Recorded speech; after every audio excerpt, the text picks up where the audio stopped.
hello guys प्रथम मैं यूट्यूबत आइसो আজি মানে मैं प्रथम এটা यूट्यूब प्रथम भिडिओ কৰিম আৰু আমি বৰ্তমান গৈ আছো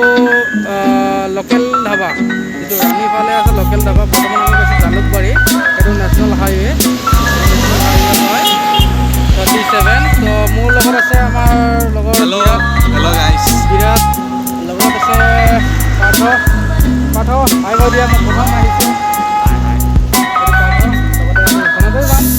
তো আজি আৰু কৰোনাৰ কাৰণে অলপ সেফটিকে যাই আছো তো লগৰ আহি আছে সব নিজৰ নিজৰ গাড়ী লৈ আহি আছে প্ৰথম আমি আমাৰ গাড়ীত অলপ পাম কম আছে সেয়েহে পাম অলপ দিয়া গৈছে এয়া পাম দি আছে দাদাই পাম দি আছে দাদাই